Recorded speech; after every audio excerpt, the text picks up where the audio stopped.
continue with the subject of the differences of divine providence in Eretz Israel and in Chutz La'aretz.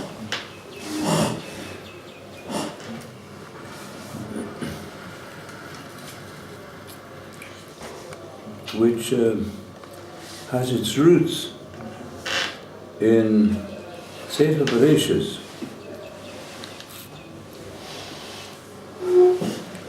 where there is many episodes that have to do with Hashem's particular providence over Eretz Israel.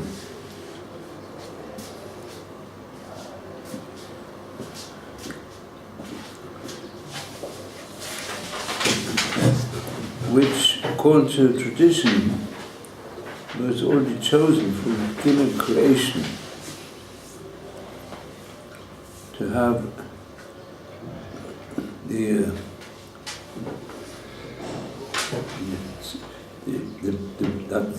Ha-Ha-Moriah. Moriah means teaching of God. Of the God is the teacher, More and Kaf, Yud Kei,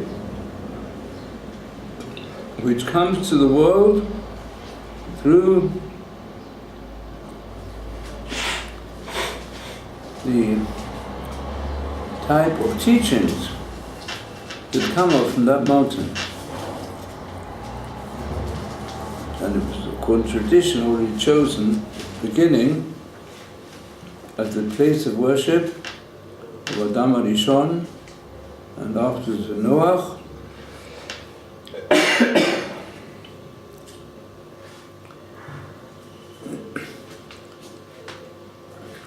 and that was the significance, let's say, by the episode of Noach, the Cham Avi Canaan. So the Canaanites, they settled in this land, in Eretz Israel, which was in fact referred to in the early days of biblical history as the Fertile Crescent. The Bikat HaYarden was the most fertile area in the Middle East.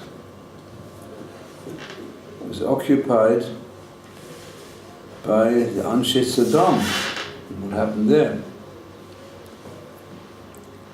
And nearby was this mountain on which Avraham Avinu was given the most difficult test ever, the faith in Hashem. And Yitzchak was ready to give up his life there.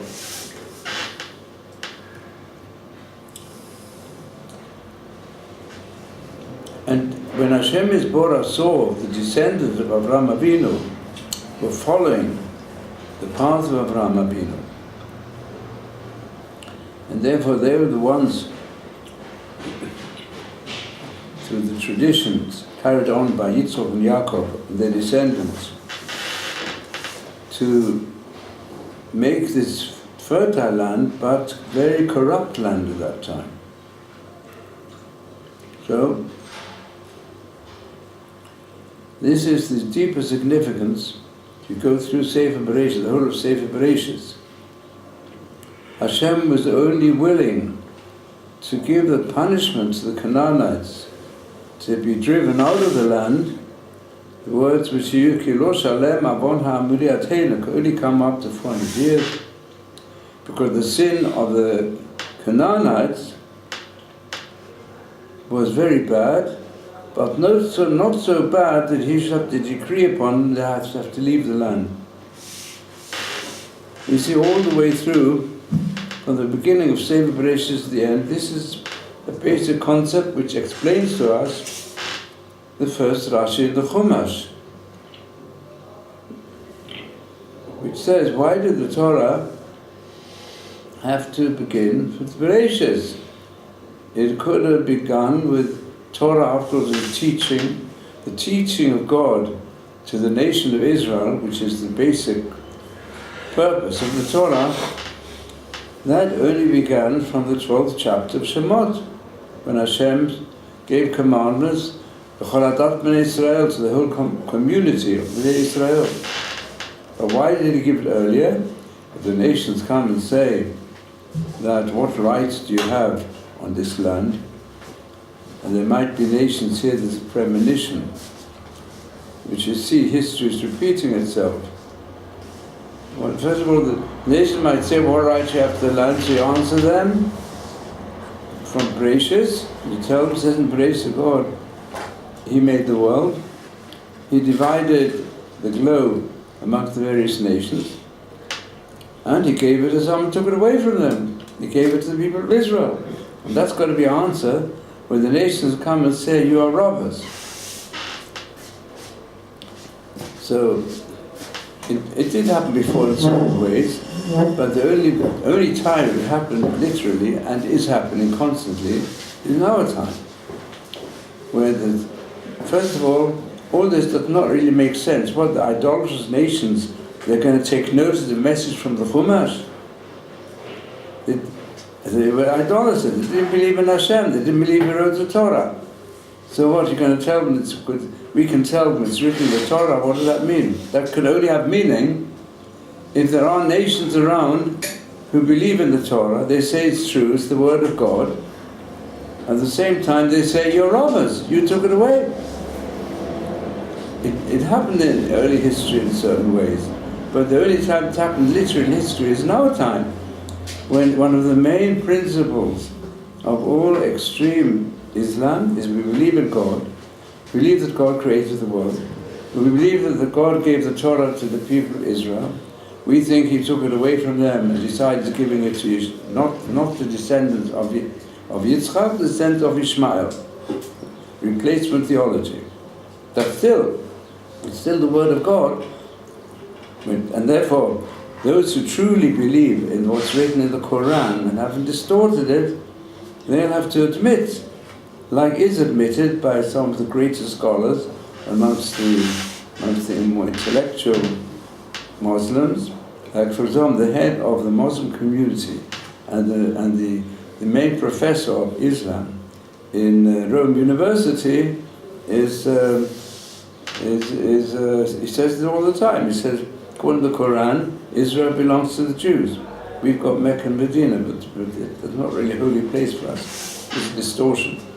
And the way it's developed by them today has no basis in true scholarly analysis of Islam. And was also not proposed by Muhammad. So, but that's how history goes. But what they're saying, they're distorting everything. They teach, that's why they don't have Israel on their maps. From the time the children start looking at maps, even in kindergarten and after in school, they're all taught Israel doesn't exist. There's no right to existence. It's not part of God's plan at all. It belongs to only belongs to Islam. Of course, they taught different groups of Islam. The most extreme ones, they say it's all got to be taken over entirely. And some distort it only in part. But when do we see it fulfilled? Today. So this really has great meaning, because the roots are in Bereshis, and the whole Chumash is filled with how this concept of Am Yisrael, Ve'eretz Yisrael, Al Pi Torat Yisrael, is the basis of God's message for mankind, not just for the Jews. So now I'll carry on a bit on this basis with the start of the second paragraph on page 130 in Medial. Nima, you have any questions? No questions, so we'll carry on. When Yaakov, as we saw already, he raised his family in Mesopotamia, Haran, in the house of Laban, and when he afterwards came back to Eretz Israel, then he reached a higher level. the Kabbalah, to receive the influence of Eretz Israel. Now, that was him as a person. What about all his possessions? He was certainly happy he had these possessions, with which, when on his way back to Eretz Israel, and Esau came with 400 men to go and wipe out and fulfill his intention, which he expressed earlier, wants to kill Yaakov, because he thinks that Yaakov has stolen his birthright. He wants to take over Eretz Israel himself, rule it. With the Canaanites were still there, but fight them. But as far as the divine right, he said, the divine right belongs to me, and not to Yaakov. So he came with a lot of possessions, and he found them very useful. Because when Esau came to him with the intent of war, Yaakov prepared himself also in case of need for war, to no other way, defend his family as much as he could and hoped. But of course he prepared it with a big tefillah to Hashem, prayer, first thing. Secondly, he said, I must try to appease him. And Hashem has given me great wealth, and maybe that'll help. And it did help. I mean, Esau, he gave it all to him. He said,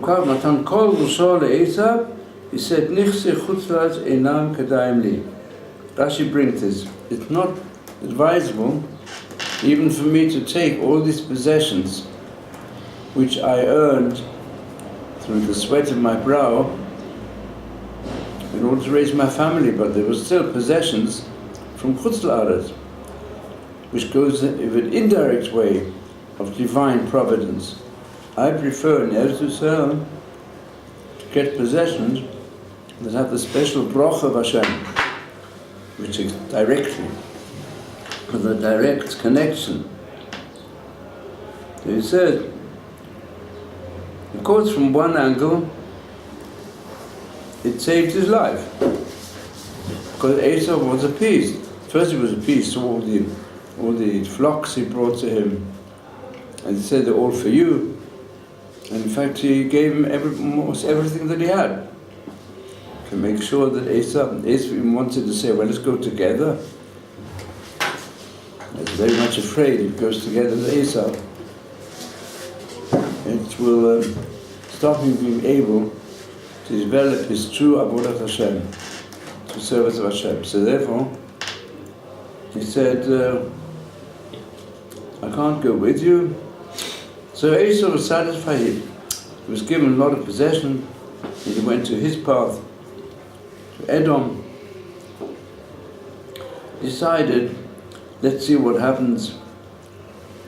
I can see in any case that he doesn't have much any big possessions left, and the Canaanites in any case are still taking hold of the land itself.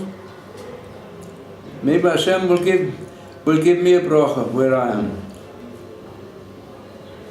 He left him alone for a time. But there's a deeper aspect to this.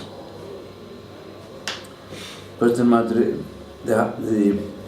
tzaddik who has used his possessions, but for avodat Hashem, to serve Hashem, he didn't want to become particularly rich in any way, except to use whatever he had to support the family and also to do chesed.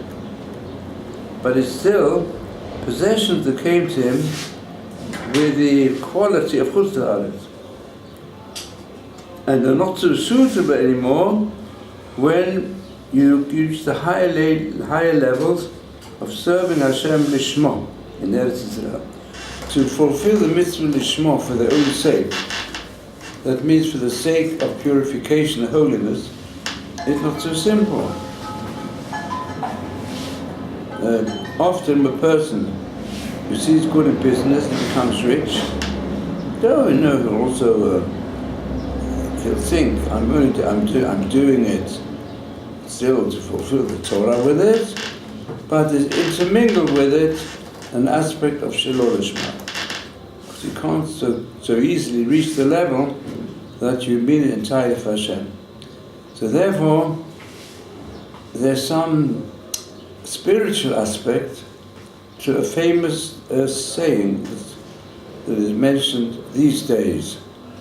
If you want to make a small fortune, the best thing to do is to make a big fortune in America, and then come to Israel and it will become a small fortune. Yeah? That's the way to have a small fortune.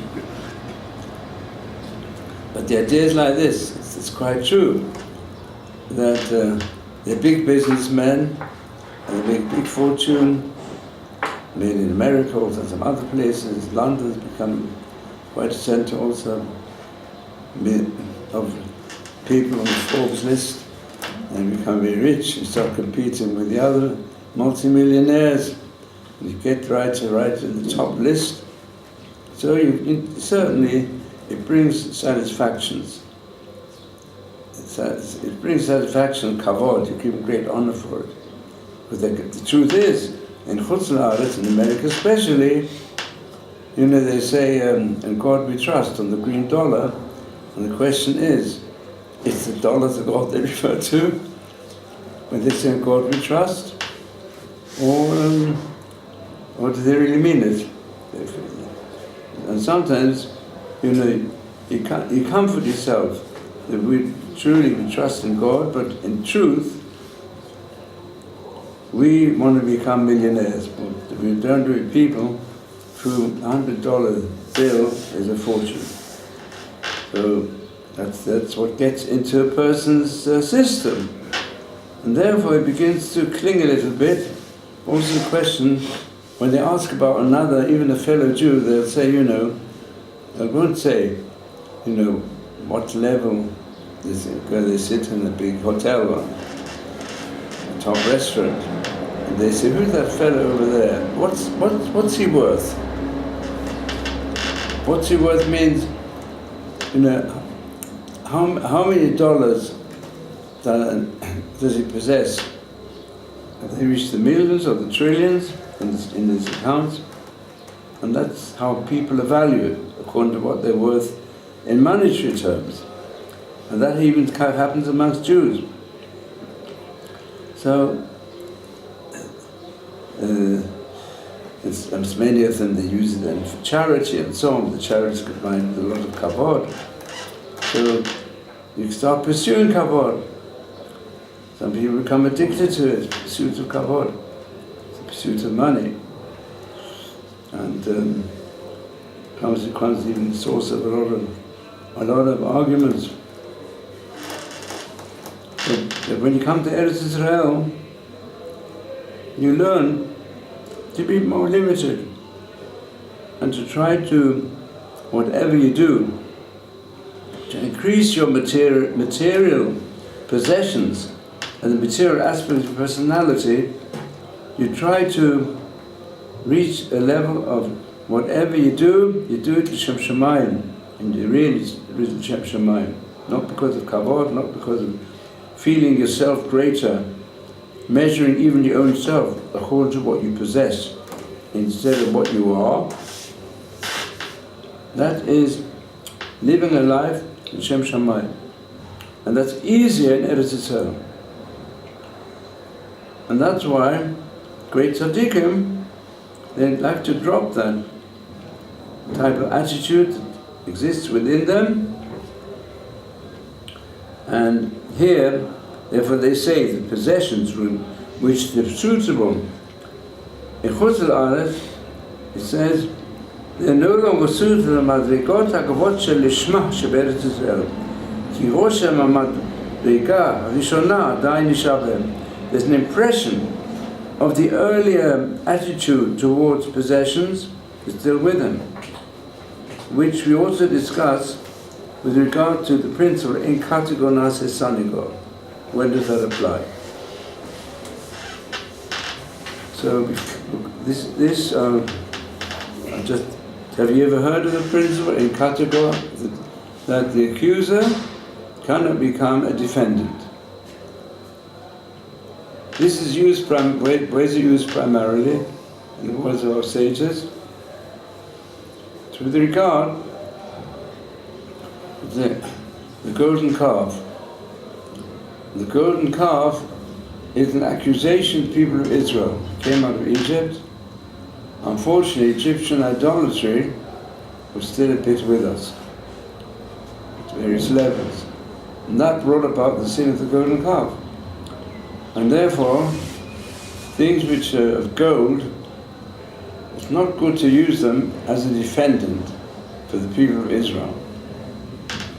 And therefore, one of the examples is, what happens if a shofar is covered with gold?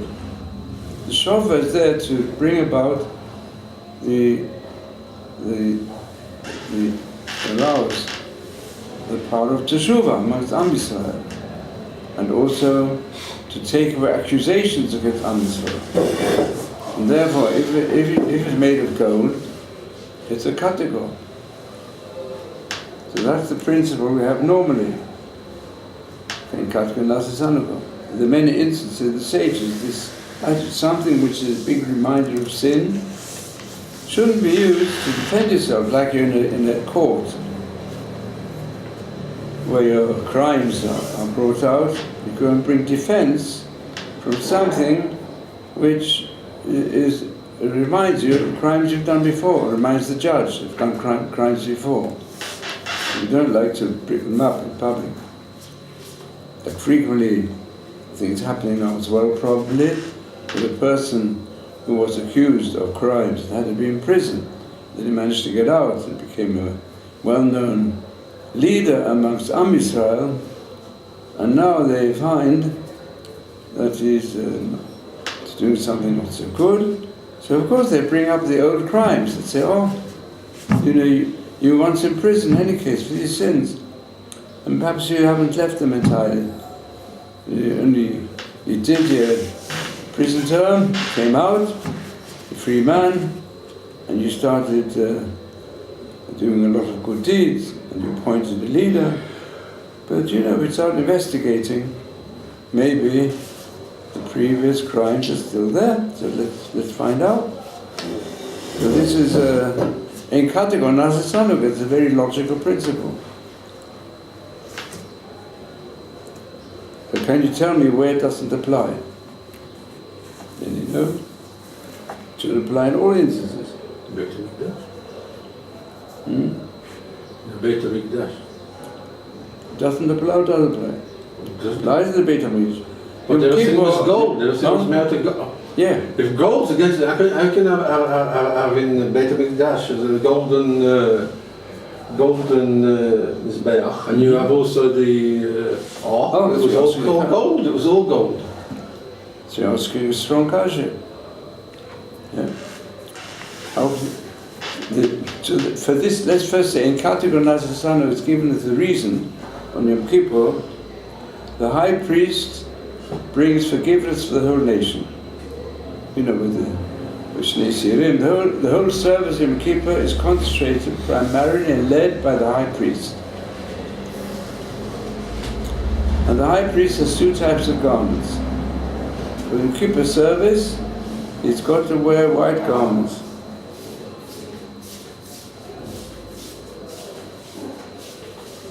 Yeah, so the Gemara asks the kasha. Yeah, but what do you mean? He does any service that he does in the innermost part of the Beit HaMikdash, especially as to go into the Holy of Holies, he's got to wear white garments, not gold garments. But the regular garment, the high priest, contain gold, a crown of gold. There's gold mixed up with many different with many of the other garments that he wore. It's good. So therefore, he in his other garments, which are called big zahav, the garments that contain gold. And what asks, if you say he can't do the main service, where he has to go to the Holy of Holies, in big day Lavan, he has to go. Mustn't go in big day Zahav because ain't kategonat So outside, the korbanot of the day, which are made outside in the Azara, in the courtyard, which are done big day Zahav. So Gemara says, we're talking about the inner service. The innermost service must not be done with gold. The question is why? What's the significance? So the answer is, in avodah pnimit, in innermost service, which has to be done lishmo, with a direct connection with Hashem, where he also mentions the fact the in Ephraim names Hashem, which is only mentioned on Yom Kippur. We reenact it in the Musaf Yom Kippur. That's got to be Lishmo. There, every small connection, association, destroys the high level. But if your level is outside, if you're still outside, then on the contrary, do it with gold. Because outside, what's lies behind this? Outside, you need it. If there's such a thing as a person serving Hashem externally and internally. Externally, it's what we do with most mitzvot. Where we say, that what we doing mitzvah lishma, that you don't do it for money, you do it for its own sake. I'll give a simple example. There's some people, they don't have much money, but they will not take money to teach Torah. They want to teach Torah and learn Torah, L'Shem Shamayim. They don't want, let's say, therefore, they'll work a little bit, and for them it's worth it, because they don't want to take. Because if you take money, also they want people to make publicity of what you're doing. They try to do everything. Some of the great tzaddikim, they try to hide that they're doing good deeds. They don't want to take praise. They don't want to sit at the top table. They don't want anybody to blow them up, blow up their character. They prefer to be in the background. If they need to do something, they'll do it. But as far as possible, they'll do it without publicity, without ostentations of any sort. The big tzaddikim, but that's why we call it tzaddik nista. And there are a lot of tzaddikim studying. Even some of those who, because of their position, have to take over, but they can see from they're not out for fame, and they're not out for person runs after kavod runs away from him. Chazal said. So they run away a lot from kavod. So they don't take money either. But for most of us, sometimes people try to do it, and it's too much. In other words, sometimes their families suffer, and they're doing too much. You're going in the wrong direction because you've got to. And certainly, if you're not on the madrega to do it, you've got to sometimes, especially young people, when they're in the ages when they do feel they're strong personalities, they can do things with it. And if you give them money, you give them prize, you give them honor, that's how they get into Torah. And today that's become very strong. The Shelo Lishma in learning hardly existed when I was a bocher. I don't think it was a very rare situation you should get paid to learn Torah. It was difficult. The Kohelim was very difficult, obviously. It was very difficult. And you weren't given honor, on the contrary. And even this for boys. Or in a family, sometimes you could give the children prizes.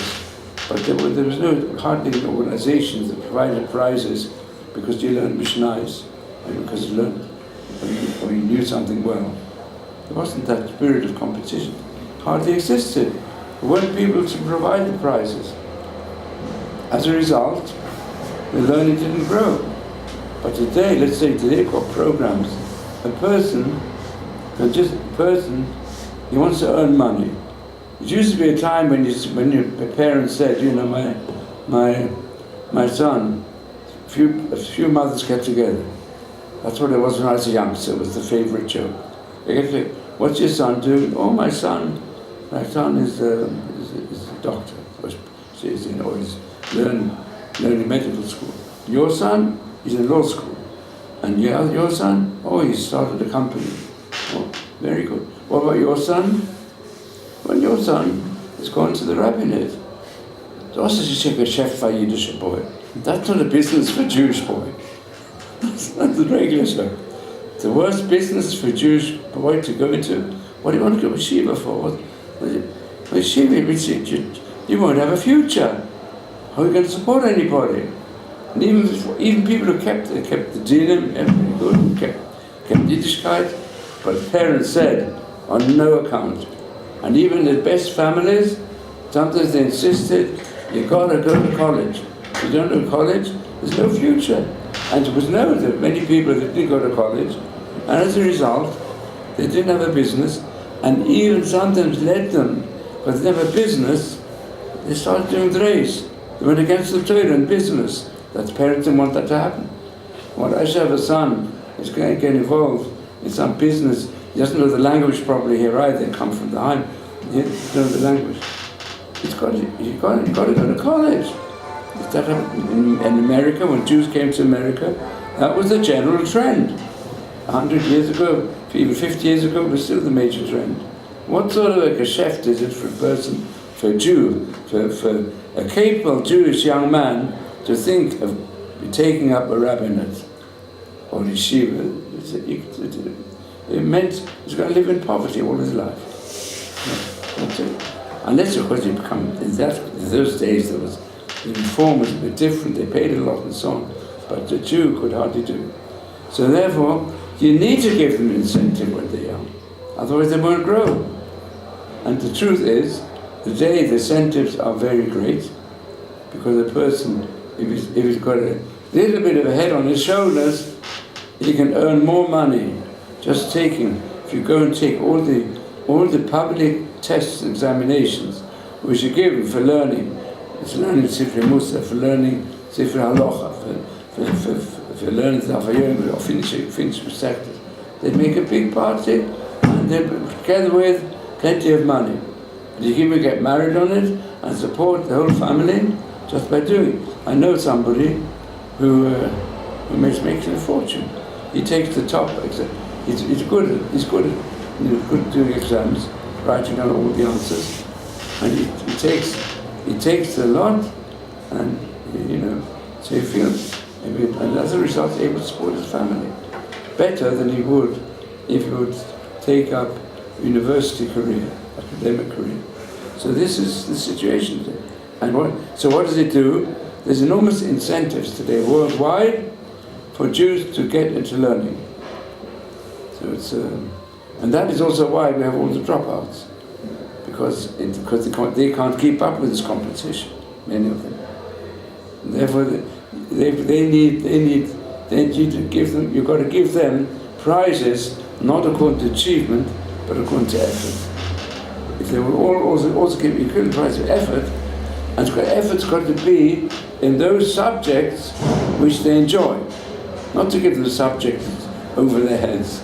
Not they should go and give out Chidushei Torah. They've got to say Chabura, Chidushei Torah every month or something. That's not for them, but give them something else. Give them challenges in Chesed. Challenges. But with a certain age, with youngsters, you've got to do Shelo Lishma.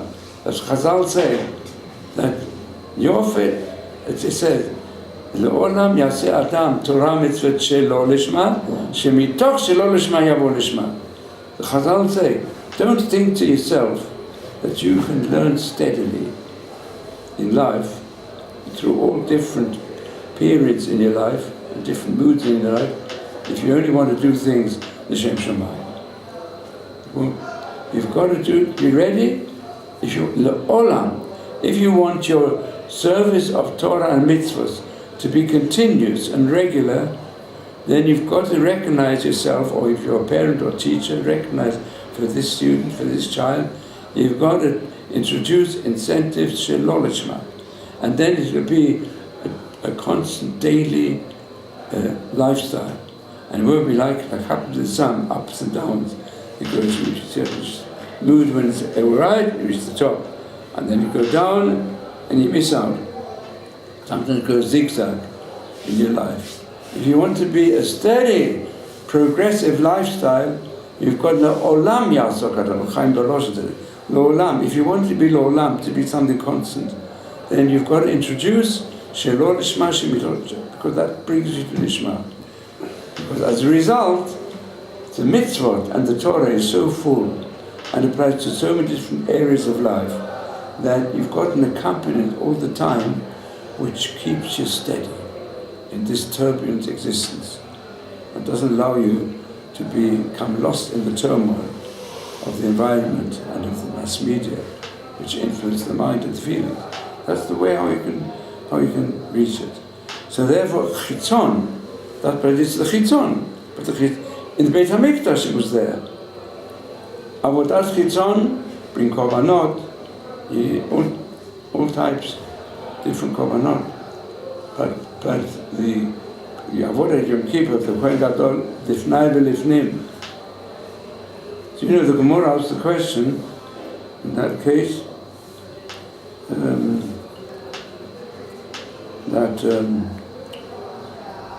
so blow the shofar.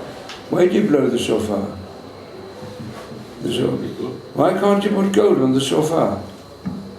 Because gold reminds the Chet HaEgel. But the garments can be of gold. So we say, inside the Holy of Holies and B'Avad Yom Kippur, there, the shofar's never blown there. The shofar's only blown outside. And garments, the Kohen Gadol can wear gold garments outside. What's the difference? So why the shofar? Shofar is blown, today it's blown all over the world, and time Beit HaMikdash is only blown outside. It never went into the inner part. It was never blown there's the Azara, courtyard, with the corner. Then there's the special Devir, the place of the three Kalim, of the menorah, and the inner altar, and the Shulchan HaPanim. That's already inside in part, and the most inside the Holy of Holies. So the golden garments could be worn the outside part. Doesn't matter. And the shofar is always blown outside. Can't be blown neither in the Kodesh nor the Kodesh Kodashim. So why can't you make it put gold on it? Looks nice. So gold reminds you of the Chet HaEgel and the worship of money, the worship of gold, the glitters. So then it's permissible in the garments. So why shouldn't it be permissible with the shofar? Gemara asks the kasha. What's the answer? They say the shofar, although it's outside, but the shofar, it touches the inside. Going below the shofar, it touches the inside of the Jew, right inside his heart. The shofar reminds him of the Akedah Tzizchok, it reminds him of the shofar when the Torah was given. So that goes inside. The shofar comes, it's called in the Chumash, Zichron Teruah. The Teruah, the sound of the shofar, should arouse the inner Zecher, the innermost feelings of the Jew. Should bring out the innermost part of him. And that's the greatness of the shofar. And therefore, the shofar should not, if it's covered with gold, it's an obstacle. Because lifnim, right, pnimius, it was an obstacle. That's the answer. Can't be made of gold.